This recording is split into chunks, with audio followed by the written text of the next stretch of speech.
Class में विषय सामाजिक विज्ञान के उपविषय भूगोल में पाठ 2 कृषि, जो पिछले वीडियो में हमने आपको बताया था कृषि के बारे में। आज भी हम इसका अगला वीडियो लेकर के चलते हैं कृषि। तो देखते हैं कृषि क्या है। इसमें हमने आपको प्रमुख फसलों के बारे में भी बताया था।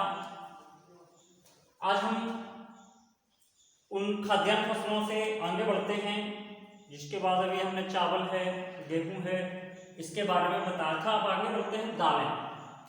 देखिए, हमारे भारत में जितनी कृषि भूमि है उसमें लगभग 12% भाग पर जितनी खेती पर बुआई की जाती है उसमें 12% लगभग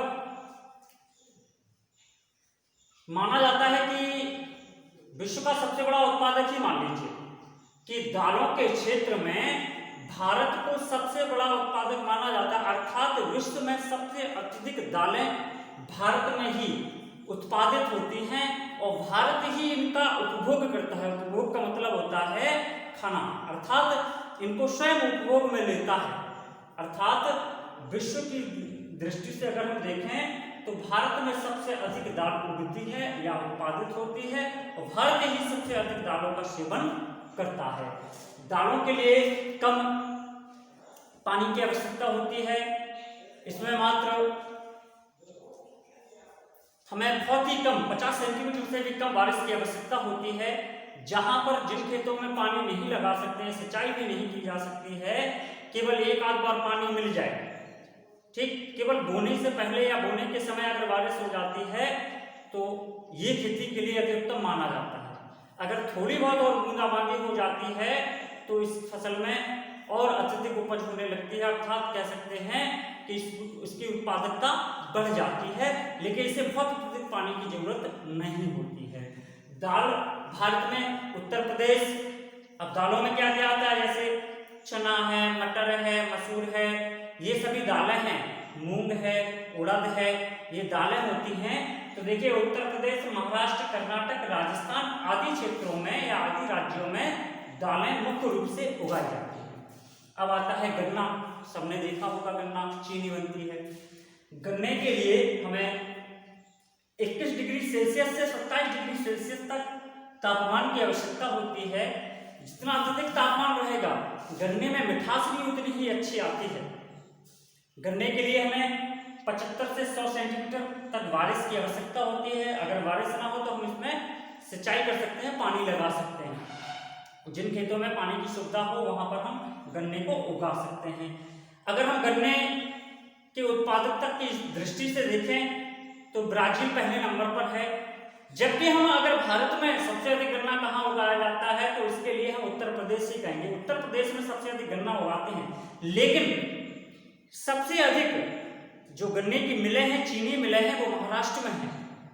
मिलों के अगर दृष्टि से देखा जाए तो महाराष्ट्र सबसे आगे है, लेकिन यहाँ पर गन्ना उत्पादन होता है, क्योंकि हमको बात यहाँ पे जो पढ़ रहे हैं वो गन्ना उत्पादकता पढ़ रहे हैं, गन्ने की फसल के बारे में पढ़ रहे हैं, ना कि उसकी मिलों के बारे में, ना ही उसकी मिलों के बारे में पढ़ रहे हैं। तो गन्ना सबसे अधिक उत्तर प्रदेश में उगाते हैं। गन्ने से क्या बनता है सब लोग जानते हैं, चीनी है, गुड़ है, हम इन चीजों को गन्ने से बनाते हैं, कह सकते हैं गन्ने से ये चीजें बनती हैं। गन्ने के उत्पादक क्षेत्र कौन कौन से हैं? उत्तर प्रदेश है, महाराष्ट्र है, बिहार है, पंजाब है, जिसमें उत्तर प्रदेश तो अग्रणी होगा, कर्नाटक है, तमिलनाडु, इन राज्यों में गन्ने की फसल को उगाते हैं। अब आता है तिलहन। तिलहन की फसलें होती क्या है? देखिए, तिलहन की फसलें ऐसे फसल जिनसे तेल निकाला जाता है, जैसे सोयाबीन, सबसे पहले मूंगफली है, ठीक, मूंगफली के बाद तिल, सब लोग जानते होंगे, तिल निकाला जाता है। सरसों, सूरजमुखी, अरंडी, ये सभी तिलहन वाली फसलें हैं, जो कि भारत में 12% कृषि भूमि पर तिलहन की फसलें की जाती हैं, जिनमें लगभग मूंगफली सबसे अत्यधिक उगाई जाती है।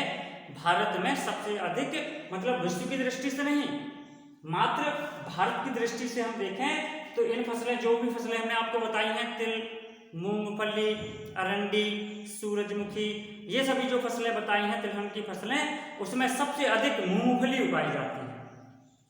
उत्पादक राज्य हैं गुजरात, राजस्थान, उत्तर प्रदेश।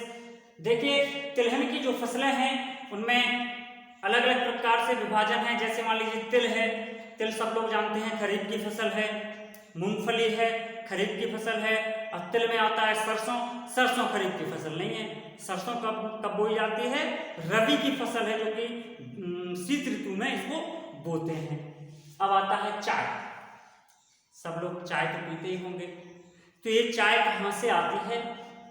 तो चाय भारत में चाय उत्पादकता में भी अग्रणी है।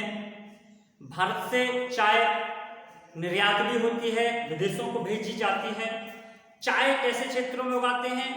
चाय हम पर्वतीय क्षेत्रों में उगाते हैं, जहां पर पर्वतीय क्षेत्र होता है, क्योंकि चाय की खेती के लिए हमें ढालूदार भूमि की आवश्यकता होती है। ढालूदार भूमि का मतलब होता है कि जिस भूमि पर पानी बरसने के बाद ठहर ना सके, तुरंत नीचे की ओर बह जाए। इस कारण से पहाड़ों पर ही, या कह सकते हैं पर्वतीय क्षेत्रों में ही, या उथली हुई भूमि पर ही चाय की खेती की जाती है।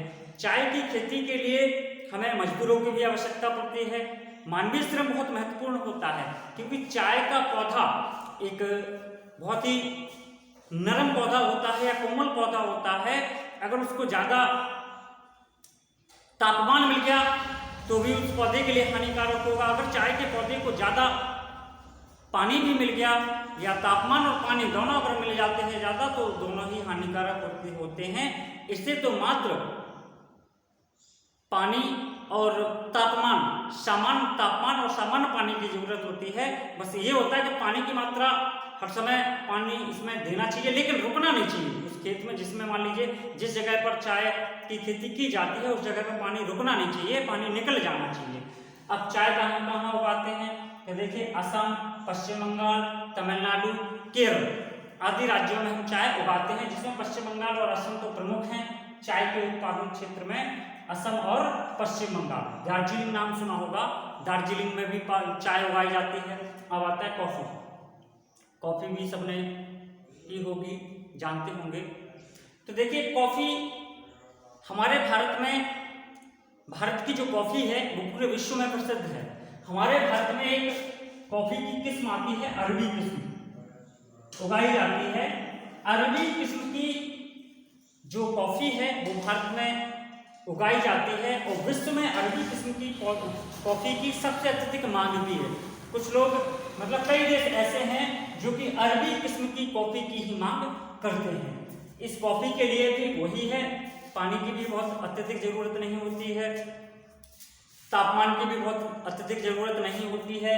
इसी के साथ केरल, कर्नाटक और तमिलनाडु ऐसे जो 3 राज्य हैं, इसमें केरल और कर्नाटक प्रमुख रूप से है, या मुख्य रूप से यहाँ पर कॉफी का उत्पादन होता है।